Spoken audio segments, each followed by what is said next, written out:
میں مبلغ بنوں سنتوں کا، خوب چرچا کروں سنتوں کا، ہو کرم بہر خاک مدینہ۔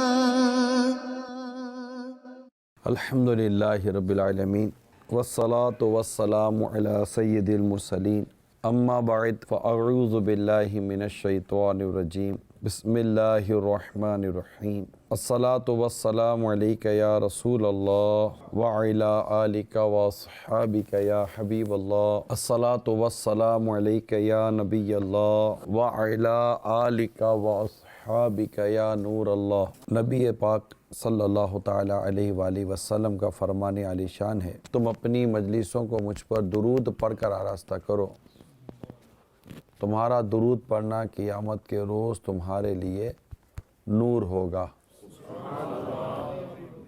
صلو علی الحبیب صلی اللہ تعالیٰ علیہ وسلم۔ مسلمان کی نیت اس کے عمل سے بہتر ہے، اچھی اچھی نیتیں کر لیجئے کہ اول تاخیر اللہ کی رضا کے لیے بیان میں شریک رہوں گا۔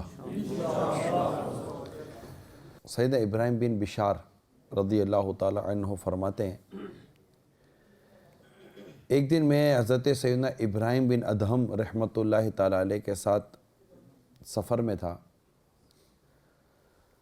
ہمیں ایک قبر نظر آئی۔ سیدنا ابراہیم بن ادہم رحمۃ اللہ تعالی علیہ اس قبر پر تشریف لے گئے اور قبر والے کے لیے دعائے مغفرت کی، پھر رونے لگے۔ میں نے عرض کی، یہ قبر کس کی ہے؟ جواب دیا، یہ قبر حمید بن ابراہیم کی ہے، جو یہاں کے جو شہر ہیں ان کے گورنر تھے۔ دنیا اور مال کی محبت میں یہ ڈوبے ہوئے تھے، اللہ تعالیٰ نے انہیں بچا لیا۔ اتنا کہنے کے بعد اب انہوں نے پورا واقعہ بیان کیا کہ وہ کیسے بچے۔ تو کہنے لگے، ایک دن اپنی مملکت، بہت بڑی مملکت تھی، ریاست تھی، دنیاوی مال و دولت بھی کثرت سے تھا، اس پر بہت خوش تھے۔ اسی دوران جب سوئے تو خواب میں دیکھا کہ ایک شخص جس کے ہاتھ میں ایک کتاب تھی، ان کے سرہانے آ کر وہ شخص کھڑا ہو گیا۔ حمید نے اس شخص سے کتاب لے کر اسے کھولا، خواب ہے، وہ گورنر نے اس شخص سے کتاب لے کر جب اس کو کھولا تو اس میں بڑے بڑے الفاظوں کے ساتھ، حروف کے ساتھ لکھا تھا، فنا ہو جانے والی کو باقی رہ جانے والی پر ترجیح نہ دے۔ یعنی جو چیز فنا ہو جائے گی اس کو باقی رہ جانے والی چیز پر فوقیت نہ دے، ترجیح نہ دے، امپورٹنس نہ دے، اور اپنی مملکت، حکومت، بادشاہت، خدام، غلام اور جو بھی تجھے لذتیں اور جو آسائشیں دنیا کی میسر ہیں، ان میں کھو کر غافل مت ہو جا۔ بے شک جس میں تو مگن ہے اس کی کوئی حقیقت نہیں ہے، بظاہر جو تیری ملکیت ہے وہ حقیقتاً ہلاکت ہے، یعنی وہ سب ختم ہو جائے گا۔ جو تجھے فرحت مل رہی ہے، مزہ آ رہا ہے، سرور آ رہا ہے، وہ حقیقت میں غفلت میں ڈالنے والا ہے۔ جو آج ہے اس کا کل کچھ پتہ نہیں ہے کہ وہ رہے گا یا نہیں رہے گا۔ اللہ کی بارگاہ میں جلدی حاضر ہو جا، کیونکہ اللہ تبارک و تعالیٰ نے قرآن کریم میں ارشاد فرمایا ہے، سورہ آل عمران آیت نمبر 133، اور دوڑو اپنے رب کی بخشش اور ایسی جنت کی طرف جس کی چوران میں سب آسمان و زمین آ جائیں، پرہیزگاروں کے لیے تیار کر رکھی ہے۔ کن کے لیے تیار کر رکھی ہے؟ پرہیزگاروں کے لیے، متقیین کے لیے۔ متقی کہتے ہیں اس کو، جو پرہیزگار ہے اس کو کس کو کہتے ہیں؟ جو گناہ سے بچتا ہو، جو اللہ کی نافرمانی سے بچتا ہو، اسے متقی پرہیزگار کہتے ہیں۔ اعدت للمتقین، یہ جنت کس کے لیے تیار کر رکھی ہے؟ متقیین کے لیے، پرہیزگاروں کے لیے، اللہ تعالیٰ کی نافرمانی سے بچنے والوں کے لیے۔ اچھا، اب یہ سب خواب میں ہو رہا تھا۔ جب یہ نیند سے اٹھے تو بے اختیار ان کے منہ سے نکلا، یہ اللہ کی طرف سے مجھے تنبیہ و نصیحت کی گئی ہے۔ پھر کسی کو کچھ بتائے بغیر یہ اپنے ملک سے نکل آئے اور ان پہاڑوں میں آ بسے۔ جب مجھے ان کا واقعہ پتہ چلا تو انہیں تلاشنے کے لیے میں بھی نکلا۔ یہ مجھے ملے، میں نے ان سے واقعہ سنا، پھر انہیں اپنا واقعہ سنایا۔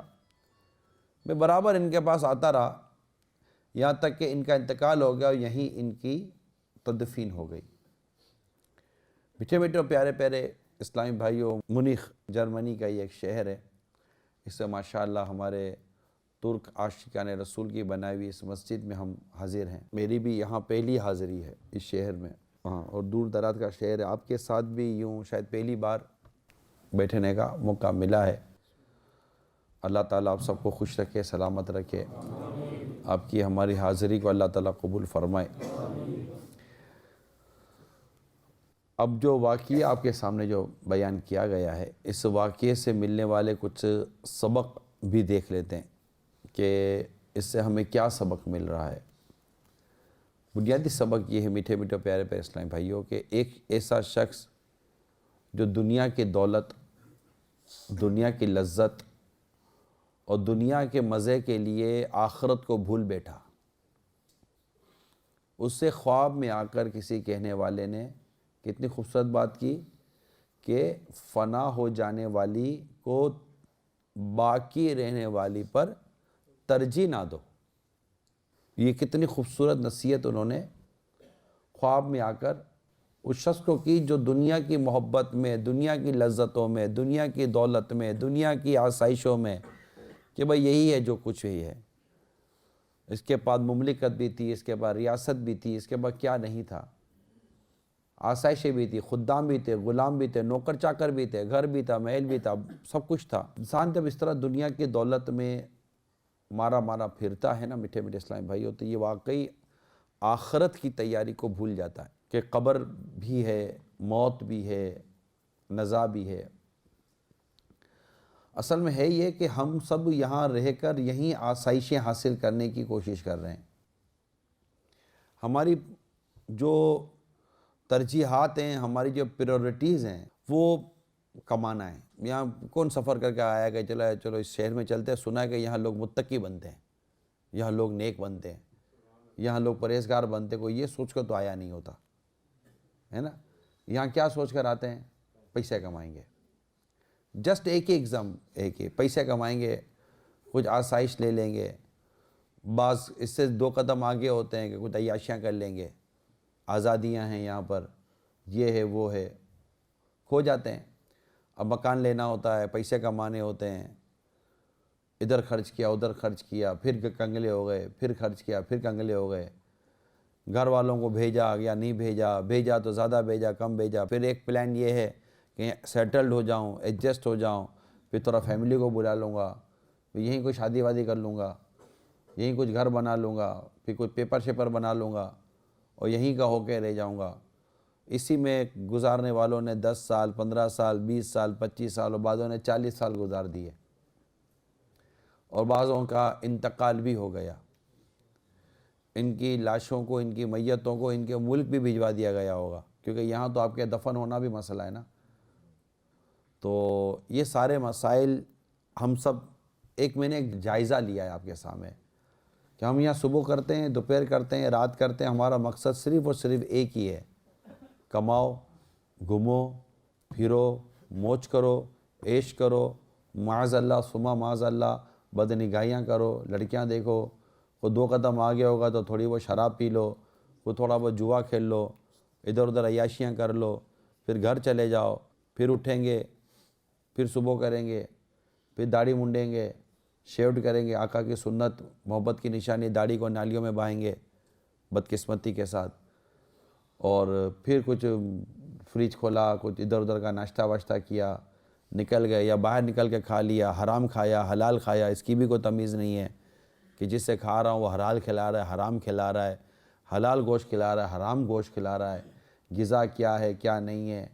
چل پڑے، پھر کام پر گئے، ادھر ادھر کام پکڑا، یہ ڈھونڈا وہ ڈھونڈا، 2 4 10 یورو کمائے، 20 25 یورو کمائے، گزارا ہو گیا، پھر رات کو گئے، پھر فلمیں دیکھی، پھر ڈرامے دیکھی، پھر چھٹیاں منائیں، پتہ چلا چھٹیاں بھی بہت زیادہ ملتی ہیں اب لوگوں کو۔ اب یہ زندگی کا ایک انداز جو میں نے آپ کے سامنے بیان کیا، میں نہیں سمجھتا کہ اس سے کوئی میرے انکار کرے گا کہ ہماری زندگی کا انداز ایسا نہیں ہے۔ بہت کم لوگ ہیں، بہت کم لوگ ملیں گے جو اس انداز پر بھی شاید نماز پڑھ لیں۔ جو نماز پڑھیں گے اس میں آپ کو کم لوگ ملیں گے جس کو نماز پڑھنے آتی ہوگی، پر پڑھ رہے ہیں، غسل کرنے آتا ہے، وضو کرنے آتا ہے، نماز پڑھنے آتی ہے نہیں آتی، اس کی ہمیں کوئی تمیز یہ فکر نہیں ہے۔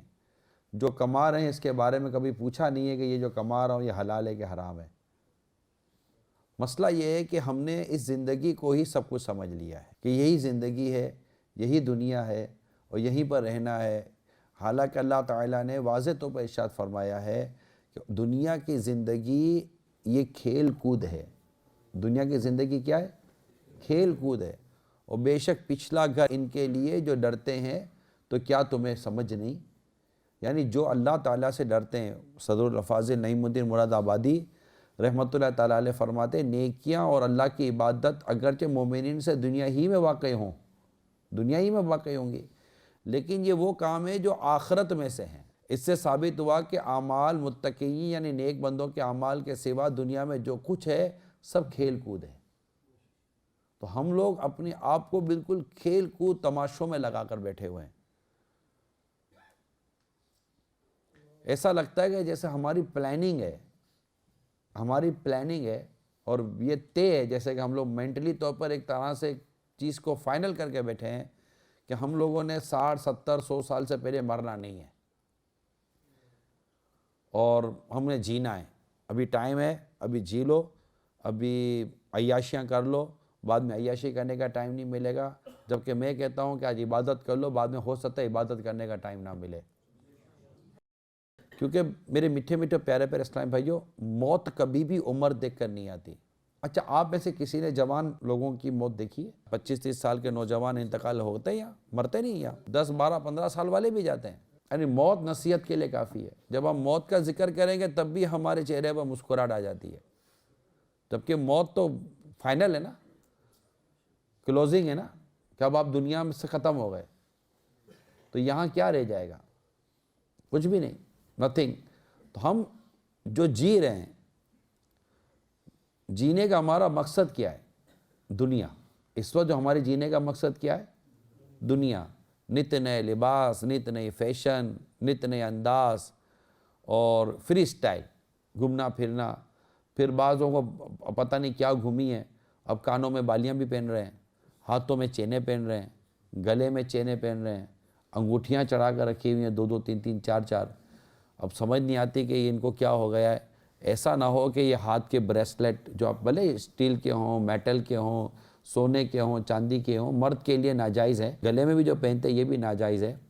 اللہ نہ کرے کہ ایسا نہ ہو کہ یہ سب جہنم کا آگ بنا کر ہاتھ اور گلے میں لٹکا دیا جائے۔ جہنم کی آگ بہت خطرناک ہے، جہنم کی آگ بڑی خطرناک ہے، اور اللہ تعالیٰ نے گناہ گاروں کے لیے جہنم کی آگ بھڑکا کر رکھی ہے۔ جو اس کی بات نہیں مانتے، جو اس کی نافرمانیاں کرتے ہیں، اور اگر اس سے وہ ناراض ہو گیا تو کہیں ایسا نہ ہو کہ اسے اٹھا کر وہ جہنم کی آگ میں ڈال دے۔ یعنی آپ چولہا جلائیں آپ کو ڈر لگتا ہے، آپ ماچس جلائیں آپ کو ڈر لگتا ہے کہ آگ ہے، چنگاری ہے۔ کبھی سوچا جہنم کی آگ کیسے برداشت کریں گے اتنے گناہ اور اتنی نافرمانیاں کر کے؟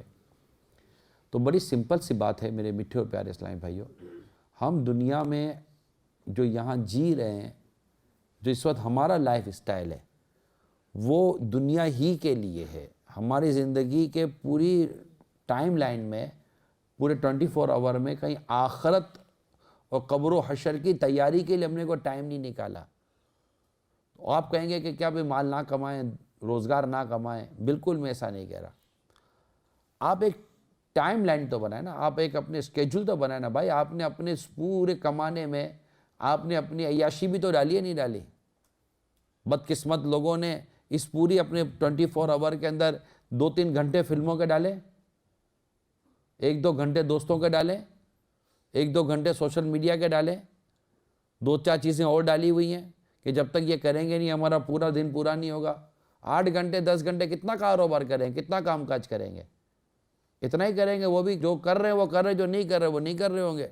لیکن 8-10 گھنٹے آدمی نوکری کرتا ہے، کاروبار کرتا ہے، اس سے زیادہ کیا کرتا ہے؟ اس کے بعد کیا؟ میں آپ کو عرض کرتا ہوں یہ کرے، لیکن یہ کاروبار بھی انشاءاللہ جنت میں لے کے جائے گا. آپ جو نوکری کر رہے ہیں، کاروبار کر رہے ہیں، جو جاب کر رہے ہیں، جو روزگار کما رہے ہیں، آپ کو نہیں لگتا کہ یار یہ روزگار بھی میرے لیے جنت میں جانے کی سواری ہو جائے؟ یہ بھی میرے لیے آخرت کی تیاری کا ذریعہ بن جائے؟ میں آپ کو بتاتا ہوں انشاءاللہ یہ کاروبار، یہ روزگار، یہ بھی انشاءاللہ اگر جس طرح میں عرض کر رہا ہوں اگر اس طرح کریں گے، اللہ قبول کر لے، تو انشاءاللہ یہ روزگار بھی جنت میں لے جانے کا ذریعہ بن جائے گا. سب سے پہلا جو روزگار کمانے جا رہے ہیں اس کا علم حاصل کریں کہ جو روزگار کا، کیونکہ نتیجہ کیا نکلتا ہے کہ روزگار کمانا ہے. اب علم نہیں ہے، اب روزگار کمانا ہے. اب یہ کرتے کیا ہیں؟ ان دکانوں میں اور ان ریسٹورنٹ میں کام کرتے ہیں جہاں شرابیں بیچی جاتی ہیں. اب یہ شراب لیں گے، شراب رکھیں گے، شراب پلائیں گے، کریں گے نا، یہ حرام ہے. اس کی آمدنی بھی حرام ہے، ایسوں پر لعنت کی گئی ہے. یہ میں نے ایک مثال دی ہے شراب کی، ایک مثال دی ہے. اس طرح یہ دیکھیے کہ میں جو کاروبار کر رہا ہوں، جو روزگار کما رہا ہوں، یہ روزگار اللہ تعالیٰ نے اس سے کمانے کو جائز کہا ہے. تو آپ کو مثال کے طور پر جواب ملتا ہے کہ ناجائز ہے. تو آپ کے ذہن میں ایک وسوسہ آئے گا، شیطان ایک خیال ڈالے گا اگر یہ ناجائز ہے، چلو حرام ہے، چلو حرام ہے، اب میں چھوڑتا ہوں، میں کیا کروں، فارغ ہو جاؤں گا. گھر والوں کو بھی تو دینا ہے، ان کی بھی تو ضرورتیں پوری کرنی ہے، بیوی بچے بھی تو ہیں، بھیک تھوڑی مانگنی ہے. تو میرے میٹھے میٹھے پیارے پیارے اسلامی بھائیوں، جس اللہ پر ہم ایمان لائے نا وہ رزاق ہے، وہ رزاق ہے. آپ کو کس نے کہہ دیا کہ آپ حرام کماؤ گے تبھی رزق ملے گا؟ جب آپ حرام کما رہے ہو اور آپ کو روزی مل رہی ہے، جب حلال کماؤ گے تو آپ کو روزی نہیں ملے گی. جب اس کو ناراض کر رہے ہیں تو پیسے مل رہے ہیں، جب اس کو راضی کریں گے تو پیسے نہیں ملیں گے. جب اس کو ناراض کر رہے ہیں تو ہماری ضرورتیں پوری ہو رہی ہیں، جب اس کو راضی کریں گے تو ضرورتیں پوری نہیں کرے گا وہ ہماری. اس کو ناراض کر کر ہم پیسہ کما کر کون سے خوشحال ہو گئے؟ ہماری بے چینیاں، ہماری پریشانیاں، ہماری گھبراہٹیں، ہماری بیماریاں وہیں کھڑی ہوئی ہیں. تو سب سے پہلے اپنے روزگار کے بارے میں علم لیں اور حلال روزی کمائیں. پھر وہاں جہاں روزی کما رہے ہیں یا رزق کما رہے ہیں وہاں حرام سے بچیں، بد نگاہیوں سے بچیں، گالی گلوچ سے بچیں، فلمیں ڈراموں سے بچیں، میوزک سے بچیں. تو یہ چیزوں سے بچیں اور اللہ تعالیٰ کی عبادت میں رہیں. اب اسی روزگار کے دوران، کام کے دوران، ظہر کا وقت ہوا، ظہر کی نماز پڑھ لی، عصر کا وقت ہوا، عصر کی نماز پڑھ لی، مغرب کا وقت ہوا، مغرب کی نماز پڑھ لی. اب نماز پڑھی تو نماز سیکھیں کہ جو میں نماز پڑھ رہا ہوں وہ نماز میری درست ہونی چاہیے، میرا وضو درست ہونا چاہیے، میرا غسل درست ہونا چاہیے. وقت پر اپنی نماز پڑھ لیں. نماز پڑھنے کے بعد پھر آپ کا میرا خیال ہے مغرب کے بعد آپ کی تقریباً چیزیں کلوز ہو جاتی ہوں گی. اب آپ گھر کی طرف چلیں، موبائل فون کے اندر آپ مدنی چینل رکھ لیں، نعت شریف سن لیں اور آپ کا گھر آ جائے گا. گھر جائیں، اگر راستے میں کہیں مسجد پڑتی ہے اور جماعت سے نماز ملتی ہے تو کسی عاشق رسول کے پیچھے جماعت سے نماز پڑھ لیں. تو یوں جماعت کا اہتمام بھی کریں جہاں جہاں ممکن ہے. گھر جائیں، نماز نہیں پڑھی تو عشاء پڑھ لیں. عشاء پڑھنے کے بعد مدنی چینل دیکھیں، ٹی وی پر بے شرمی نہ کریں، ٹی وی پر کوئی بے پردہ عورت کو نہ دیکھیں، ٹی وی پر میوزک نہ سنیں، ٹی وی پہ جو کچھ میں کہنا چاہ رہا ہوں آپ سمجھ سکتے ہیں، نہ کریں. آپ وہ لوگ پھر کیا کریں؟ مدنی چینل دیکھیں، امیر سنت کی زیارت کریں، مبلغین کو دیکھیں، نیکی کی دعوت سنیں، اچھے اچھے باتیں کریں. سو جائیں، عشاء پڑھ لی، کھانا کھا لیا، اب سو جائیں، اللہ توفیق دے تہجد میں اٹھیں، دعا کریں، اللہ تعالیٰ آپ کے رزق میں، آپ کے مال میں، آپ کی عمر میں، آپ کے گھر بار میں، آپ کے کاروبار میں، دین و ایمان میں، علم و عمل میں اللہ برکت عطا فرمائے۔ فجر کی نماز پڑھیں، اس کے بعد آپ سونا ہے تو سو جائیں، اگر سونا چاہیں اٹھ کے پھر کام کاج پہ چلے جائیں۔ اب مجھے بتائیے کہ میں نے آپ کے روٹین میں کیا کمی کی ہے کہ بھائی یہ چھوڑ دو، یہ چھوڑ دو، یہ چھوڑ دو، یہ چھوڑ دو۔ آپ کی روٹین میں تو کوئی کمی نہیں کی، وہی 24 آور کی ٹائم لائن لے کر آپ کو میں نے رکھی، اسی ٹائم لائن کے اوپر آپ نے جو پیسٹ کیا ہوا ہے میں نے اس کو ہٹا کر میں نے ایک اور چیز پیسٹ کر دی ہے۔ آپ کی روٹین وہی چل رہی ہے، وہی آنا ہے، وہی جانا ہے، وہی کرنا ہے، وہی کھانا ہے، وہی پینا ہے، حلال کھائیں، حلال پئیں، اور اس دوران جو آپ نے اللہ کی نافرمانی کی روٹینز بنائی ہوئی تھیں ان کو چھوڑ دیں اور اپنی زندگی گزاریں۔ اللہ آپ کے رزق میں بھی برکت دے گا، اللہ آپ کی عمر میں بھی برکت دے گا، اللہ آپ کے مال میں برکت دے گا، اللہ آپ کے گھر بار میں برکت دے گا، اللہ آپ کی آل اولاد میں برکت دے گا، اللہ تعالیٰ آپ کو سکون دے گا، آپ کو قرار دے گا، آپ کو ایک تسلی ہوگی۔ پھر اسی دوران کچھ قرآن کریم کی تلاوت کرنے کی توفیق اللہ نصیب کرے، پھر قرآن درست پڑھنے کا طریقہ سیکھیں، مکتبۃ المدینہ کی چند کتابیں گھر میں رکھ لیں، ان کتابوں کا مطالعہ کریں، یہ سب کریں تو مجھے بتائیے کہ آپ کی جو زندگی ہے، آپ کی جو فیملی لائف ہے، یا آپ کی اکنومیکلی لائف ہے، آپ کی کاروباری زندگی، آپ کے گھر بار کی زندگی، اس میں نے کیا آپ کے اندر رکاوٹ پیدا کی ہے؟ کچھ بھی نہیں کیا میں نے، صرف آپ کے سامنے ایک روٹین رکھی ہے۔ کیا وہ روٹین جس روٹین کے ذریعے جہنم کی طرف دوڑتا بندہ، میں نے کہا روٹین کو چھوڑے، جنت کی روٹین پر آ جائیں کہ جس کی طرف جنت کی طرف دوڑتا ہے بندہ، جنت کی طرف چلنے کا راستہ بتا دیا۔ اب یہ کہنے کو تو ہے، لیکن کیونکہ دنیا کی محبت، مال کی محبت ایسی ہماری مطلب کہ دماغ و دل پر چھائی ہوئی ہے، تو شیطان بھی تو ہے نا، شیطان بھی تو ہے، وہ لذتوں میں گھمائے گا، آسائشوں میں گھمائے گا کہ یہ بھی اس میں مزہ ہے۔ اب جن کو مزہ نمازوں میں آتا تھا انہوں نے نمازوں میں مزے لیے، جن کو مزہ شرابوں میں آتا ہے وہ شرابوں میں مزے لیتا ہے۔ ایک بزرگ نے اللہ تعالیٰ کی بارگاہ میں دعا کی، یا اللہ اگر تو مرنے کے بعد بھی کسی کو نماز کی توفیق عطا فرماتا ہے تو مجھے ضرور عطا کر، کہ میں چاہتا ہوں کہ مرنے کے بعد بھی میں نماز پڑھوں۔ اتنا نماز کا شوق۔ آپ نے معراج کا واقعہ سنا ہوگا کہ سرکار دو جہاں صلی اللہ تعالیٰ علیہ وسلم جب مسجد الحرام سے بیت المقدس کی طرف سفر اختیار فرمایا معراج کی رات، اس وقت آپ نے ملاحظہ کیا کہ حضرت موسیٰ علیہ السلام اپنے مزار میں نماز ادا کر رہے تھے۔ اب جن کو نماز میں لطف ہے، اللہ کی یاد میں لطف ہے، جو قرآن دیکھ کر مزہ لیتا ہے اس کی زندگی کچھ اور ہے، جو ٹی وی پر بدنگاہی کر کے مزے لیتا ہے اس کی زندگی کچھ اور ہے، جو چہرے پر کنگھی کر کے داڑھی سنوارنے کے مزے لیتا ہے اس کی زندگی کچھ اور ہے، جو شیو کر کے مزے لینے کی کوشش کرتا ہے اس کی زندگی کچھ اور ہے،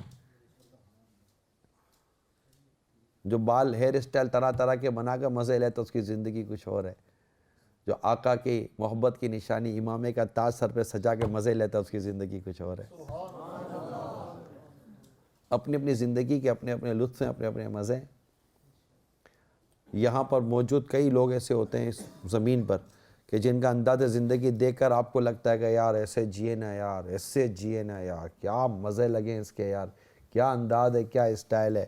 آپ کا انداز کچھ اور ہے دیکھنے کا، مگر جو قرآن پڑھتا ہے، نماز پڑھتا ہے، عبادت کرتا ہے، ریاضت کرتا ہے، اللہ کو راضی کرتا ہے، عشق رسول میں روتا ہے، مدینے کی یاد میں روتا ہے، اسے دیکھ کر کوئی تمنا کرے نا یار کیا مزے ہیں اس کے، کاش ایسی زندگی مجھے بھی مل جائے۔ اپنا اپنی سوچ ہے، اپنا اپنا نظریہ ہے، اپنا اپنا انداز ہے۔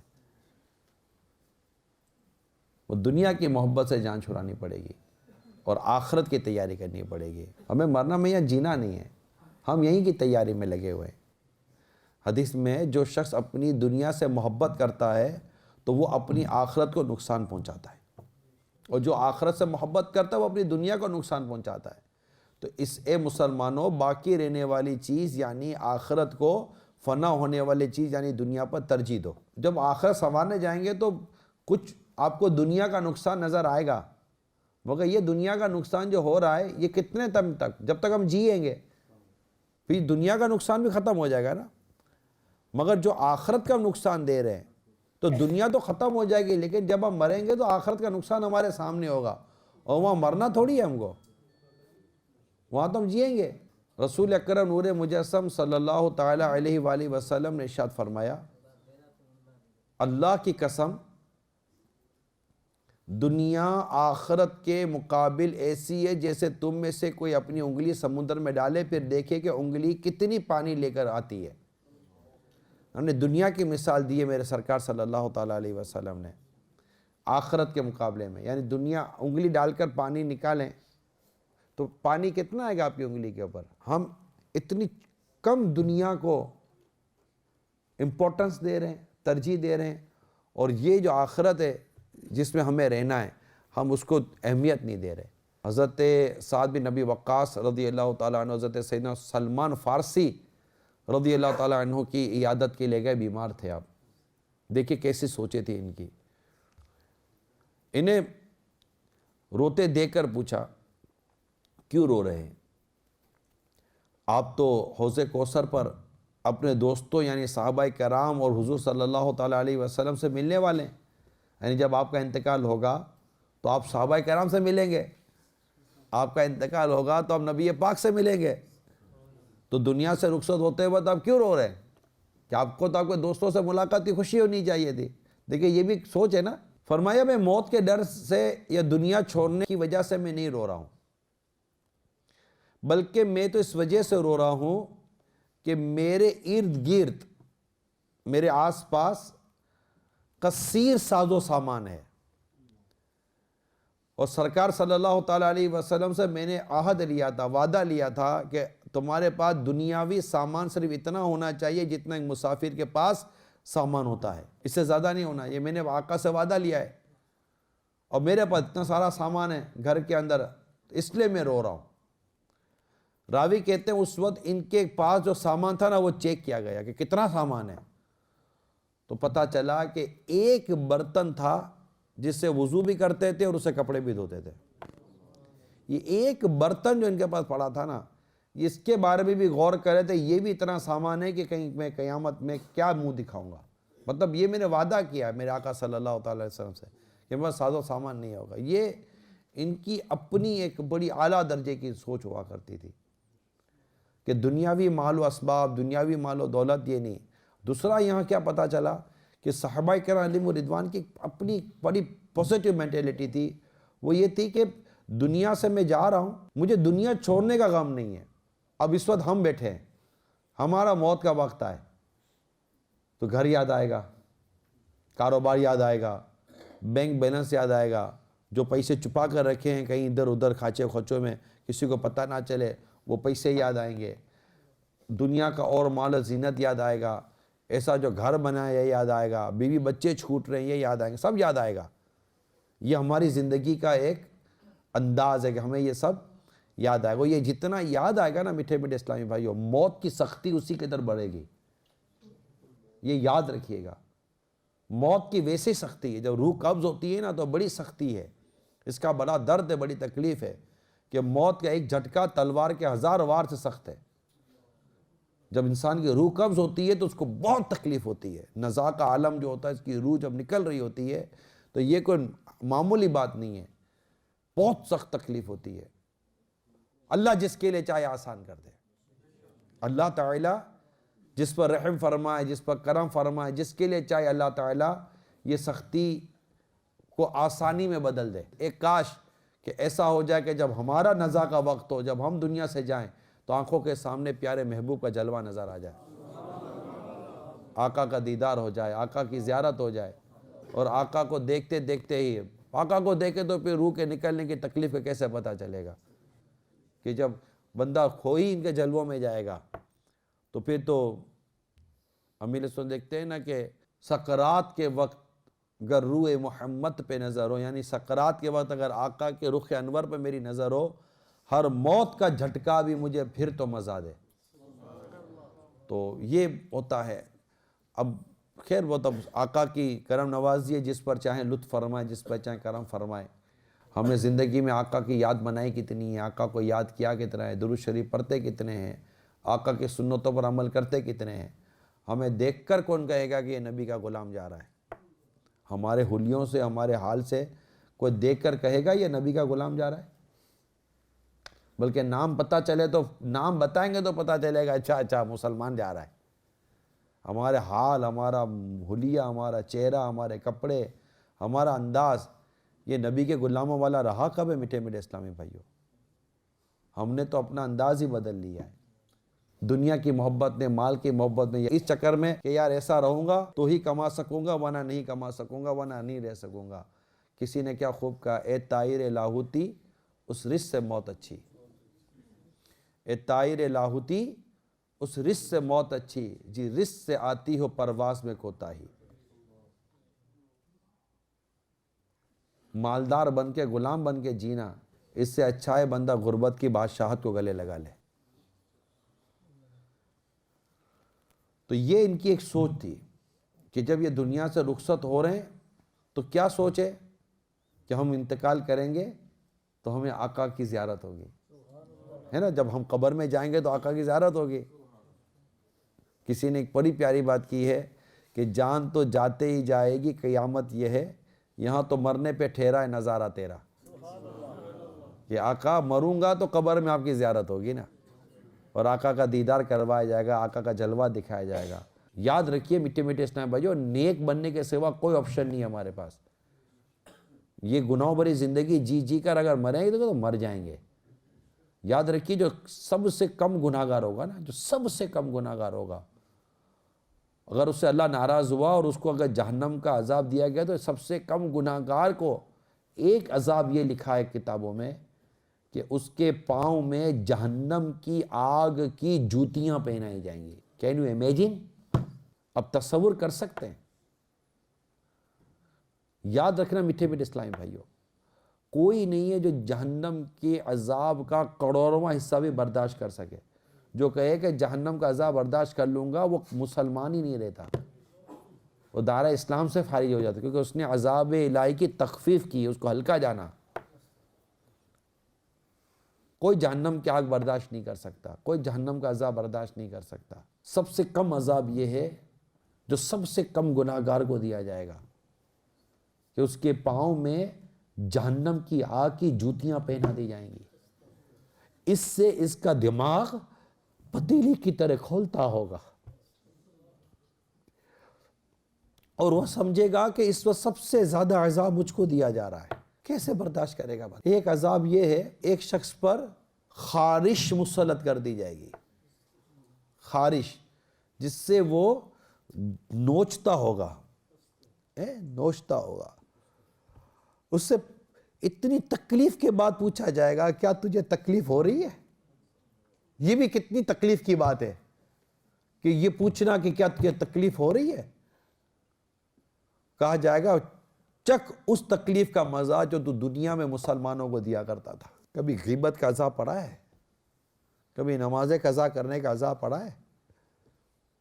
ایک بار جو بدنگاہی کرتے کبھی اس کا عذاب پڑا ہے کہ اگر اللہ ناراض ہوا، جس آنکھ میں ہم سرما ڈالتے وقت ہماری انگلی کانپتی ہے، ذرا سوچو اس آنکھ کے اندر اگر جہنم کی آگ ڈال دی گئی تو کیا حال ہوگا. لذتیں لے لے کر ہم بد نگاہیاں کرتے ہیں، معاذ اللہ ثم معاذ اللہ. یہ آنکھیں جب تک کسی اجنبی عورتوں کو اور گناہوں کو دیکھتی نہیں ہیں، ان آنکھوں کو چین نہیں ملتا، ڈھونڈ رہی ہوتی ہیں کہاں گناہ کہاں ہو رہا ہے، گناہ کہاں ہو رہا ہے، بد نگاہی کہاں ہو رہی ہے. کبھی قبر کا عذاب سنا ہے یار؟ کبھی قبر کا عذاب پڑا ہے کہ قبر اب گناہ گار جب قبر میں آئے گا تو قبر اس کا کیا حال کرے گی؟ بس دنیا کی زندگی عیش مستی اسی میں رہ رہے ہیں. کہیں کسی لڑکی کے ساتھ گناہوں میں مبتلا ہیں، اللہ نہ کرے اسی وقت ہارٹ اٹیک ہوا، موت آ گئی. پتہ چلا کہ لڑکی کے ساتھ گناہ کرتے کرتے مر گیا، ٹی وی کے سامنے بیٹھ کر فلمیں گانے سنتے سنتے مر گیا. کسی نے کہا کہ شراب پیتے پیتے مر گیا، کوئی بولتے کہ جوا کھیلتے کھیلتے مر گیا، کوئی کہے گا داڑھی مونڈتے مونڈتے مر گیا، کوئی کہے گا نماز قضا کرتے کرتے مر گیا. ارے خدا کے بندو ذرا سوچو تو صحیح یار، یہ بھی کو مرنا ہے یار، یہ بھی کو مرنا ہے. بندہ مرے تو اللہ کی راہ میں مرے یار، بندہ مرے تو اللہ کرے کہ سجدے میں مرے یار، بندہ مرے تو ایسے مرے کہ سامنے گنبد خضرا ہو، سامنے آقا کا روضہ ہو، کعبے کی تصویر، کعبہ سامنے ہو، قرآن سامنے ہو. یوں موت آ جائے تو کیا بات ہے مدینے کی. یعنی گناہ گار جب قبر میں جائے گا نا اللہ ناراض ہوا تو قبر اس کو یوں دبائے گی. قبر کی دیواریں دیکھیے نا, یہ یوں ملتی ہیں. جب یہ سب چلے جائیں گے نا, قبر کی دیواریں یوں ملیں گی اور ہڈیاں, پسلیوں کی ہڈیاں نا ٹوٹ کر ایک دوسرے میں چلی جائیں گی. ایک مضبوط آدمی جب ہمیں تھوڑا سا جھٹکا مارتا ہے نا تو چیخ نکل جاتی ہے. ذرا سوچئے جب قبر دبائے گی گناہ گار کو تو ہڈیاں ٹوٹ گئیں تو کیا بنے گا. اور جب نیک آئے گا تو اس کو بھی قبر دبائے گی, مگر اس کو ایسے دبائے گی جیسے ماں اپنے بچھڑے لال کو دباتی ہے. قیامت کے روز گناہ گاروں کی صفیں الگ ہوں گی, گناہ گاروں کو الگ کھڑا کیا جائے گا. روایتوں میں آیا 1000 میں سے 999 مجرم ہوں گے جو الگ کر دیے جائیں گے. ایک نیک, 999 سینرز, گناہ گاروں کو الگ کر دیا جائے گا.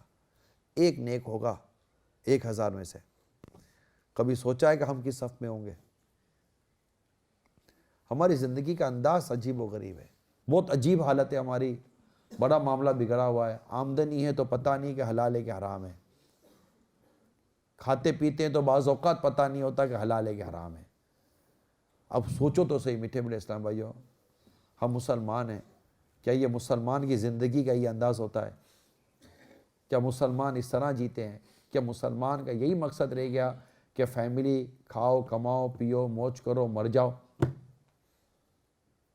یعنی ایک مقصد تو ہے تبلیغ دین, نیکی کی دعوت, برائی سے منع کرنا, نیکی کی دعوت عام کرنا, ٹھیک ہے, یہ بہت عظیم مقصد ہے. اللہ آپ کو اور مجھے اس مقصد کے لیے قبول فرمائے, ٹھیک ہے. لیکن ایک طرف اس پر تو دیکھیں کہ اپنی زندگی تو مسلمانوں والی گزارو یار, اسلام والی زندگی تو گزارو,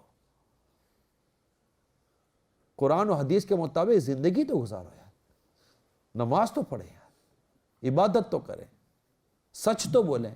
یا تو جھوٹ بولتے ہیں یار, جھوٹ بولتے ہوئے تو جھجک بھی نہیں ہوتی کہ میں جھوٹ بول رہا ہوں. بالکل زندگی کا انداز ہمارا اتنا تبدیل ہو چکا, اتنا بدل چکا ہے. مرنے کے بعد رسول اللہ کو کیا منہ دکھائیں گے یار؟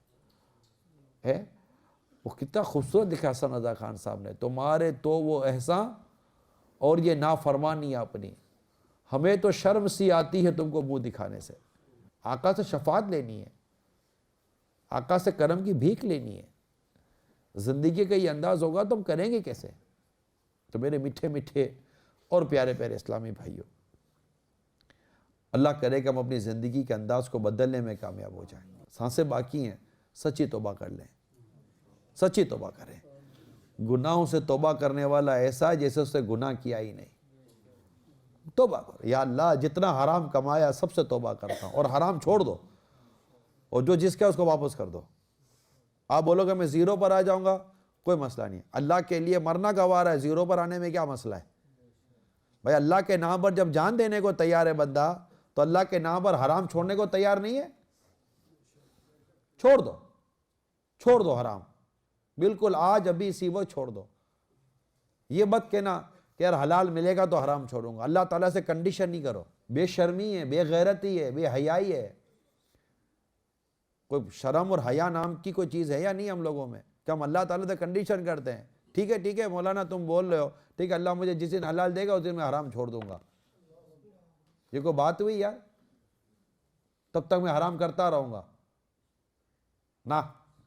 آج ابھی اسی وقت حرام چھوڑیں, یہ انتظار نہ کریں کہ ملے گا تو چھوڑوں گا. اب چھوڑو, اللہ اور دے دے گا. آزمائش آئے گی نا, ٹیمپریری وقتی آزمائش ہے, کوئی بات نہیں, آزمائش تو چلیں گے. آزمائش میں بھی اللہ کے بندے, اللہ دیکھ رہا ہے میرا بندہ آزمائش میں, میرا بندہ بھوک میں, میرا بندہ پیاس میں, میرا بندہ تکلیف میں. اللہ نہیں جانتا؟ کیوں کسی کو بتائیں؟ اللہ جانتا ہے, اس کے رسول جانتے ہیں. ہم کیا ضرورت ہے کسی کو بتانے کی؟ بس ہم نے اللہ کے لیے چھوڑ دیا, چھوڑ دیا. دنیا کو بھی جتانے کی ضرورت نہیں ہے کہ ارے میں نے چھوڑ دیا, اللہ کے لیے چھوڑا ہے. دنیا کو بتا کر کیوں اپنے لیے تعریفیں کروا رہے ہو؟ چھوڑو نا. جب حرام کماتے تو دنیا کو بتا دیتے, چھوڑ دیں. آج اسی وقت ناؤ, اسی وقت نیت کریں بھائی نہیں کروں گا حرام, نہیں کروں گا. اللہ تعالیٰ آپ کے لیے ہمارے لیے حلال کے 100 دروازے کھول دے گا, بے شمار دروازے کھولے گا. تھوڑا اسٹے کریں, بی مین, تھوڑا ڈیسیجن لیں. تھوڑا کیا ڈیسیجن لیں, یہ تو ڈیسیجن لیا ہوا اسلام و دین کا کہ چھوڑ دو, سچی توبہ کر لیں.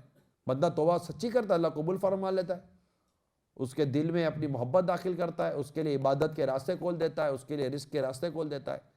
استغفار کرے، نمازوں کی پابندی کرے، آج سے توبہ کر لیں، آج سے جو نمازیں قضا ہوئی ہیں ان کی توبہ بھی کریں، اور جتنی قضا ہوئی ہیں وہ ادا بھی کروں گا، اور آج کے بعد میری نماز بھی قضا نہیں ہوگی۔ سچی توبہ کرے۔ سچی توبہ یہ ہے کہ آئندہ گناہ نہ کرنے کا پکا ارادہ ہو، اس کو سچی توبہ کہتے ہیں۔ اور شرمندہ ہو بندہ، روئے اللہ تعالیٰ کے حضور، یا اللہ معاف کر دے، غلطی ہو گئی، معاف کر دے، غلطی ہو گئی، میں تیرا گناہگار بندہ ہوں، تیرا سیاہکار بندہ ہوں، تیرا برا بندہ ہوں، میں مانتا ہوں اللہ، میں مانتا ہوں، اب آ گیا ہوں۔ کیا کہنا ہے؟ مولا اب آ گیا ہوں۔ چلا گیا تھا، چلا گیا تھا، دور چلا گیا تھا، واپس آ گیا ہوں، لوٹ آیا ہوں، قبول کر لے۔ اپنے دل میں کہہ لو، یا اللہ قبول کر لے، آ گیا ہوں، اور جاؤں گا بھی تو کہاں جاؤں گا مولا تجھے چھوڑ کر، تو ہی تو میرا رب ہے، تیرا در چھوڑ کر میں جاؤں گا تو کہاں جاؤں گا؟ نافرمانی ہو گئی تیری، بھول ہو گئی مجھ سے، خطا ہو گئی مجھ سے، بہک گیا تھا، اب آ گیا ہوں، تو اٹھا لے، تو بچا لے، تیرا ہی بندہ ہوں، تیرا ہی بندہ ہوں۔ ایک بزرگ کئی دفعہ حرم پاک پہنچے تو یہ جب بھی لبیک کہتے تھے انہیں آواز آتی تھی لا لبیک، یعنی لبیک کہتے تھے مولا میں حاضر ہوں، تو غیب سے آواز آتی تھی ہمیں تیری حاضری قبول نہیں ہے۔ وہ ہمیشہ لبیک کہتے تھے، ہمیشہ یہ آواز آتی تھی۔ کسی نے کہا کہ حضرت آپ ہمیشہ لبیک کہتے ہیں، آپ کو آواز آتی ہے لا لبیک، تو آپ کیوں لبیک کہتے ہیں؟ تو کہا کہ کہاں جاؤں، کہاں جاؤں میرے اللہ کے در کو چھوڑ کر، میں زندگی میں لبیک کہتا رہوں گا، وہ بھلے لا لبیک کی آوازیں آتی رہیں لیکن میں نے اس کے در چھوڑ کو کہیں نہیں جانا، اس کے سوا میرا کوئی ٹھکانہ ہی نہیں ہے۔ انہوں نے یہ باتیں کی تو غیب سے آواز آئی آج تک تو نے جتنی لبیک کہتی ہیں ساری قبول کر لی ہیں۔ اللہ کی رحمت بہت بڑی ہے میٹھے میٹھے اسلامی بھائیوں۔ ہم بھلے گناہ گار ہیں، سیاہ کار ہیں، گناہوں میں ڈوبے ہوئے ہیں، مگر ہیں تو اللہ ہی کے نا، اسی کے بندے ہیں، اس پر ایمان لائیں، اس کے حبیب کے امتی ہیں۔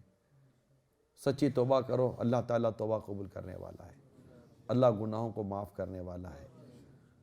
اسی طرح جو جو گناہوں کی عادتیں پال کر ہم بیٹھے ہیں ان گناہوں کی عادتوں کو چھوڑیں، سب چھوڑیں، آج سے کوئی زندگی کا نیا انداز اختیار کریں۔ یہاں پر مسجدیں ہیں، کچھ نہ کچھ نمازوں کی جگہیں ہیں، اس کو آباد کریں، زندگی کا انداز بدلیں، اپنی نیکی کی دعوت کا انداز لائیں، گھر میں کوئی درس شروع کریں، اپنی مسجد میں کوئی درس شروع کریں، مدنی چینل شروع کریں۔ یار یقین مانو قبر میں کوئی پاؤنڈ نہیں اتارے گا، کوئی یورو نہیں اتارے گا، کوئی کپڑے آپ کے نہیں ڈالے گا، اکیلا کفن ہوگا، عمل ہوگا، بس عمل ہوگا ہمارا۔ کیا عمل لے کے جا رہے ہیں یار؟ قرآن تو دیکھ کر پڑھنے آتا نہیں ہے ہم کو۔ سوچو سے یار، زندگی کا مقصد خالی پیسہ کمانا ہی بنا لیا یار، ایسا نہیں کریں۔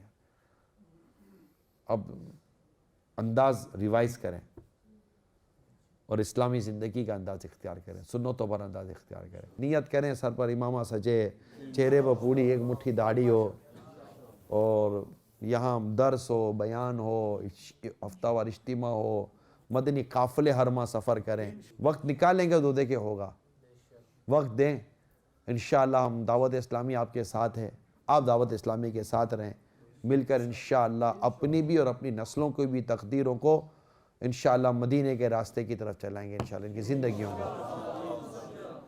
صلو علی الحبیب صلی اللہ علیہ وسلم۔ میں مبلغ بنوں سنتوں کا، خوب چرچا کروں سنتوں کا، ہو کرم بہر خاک مدینہ۔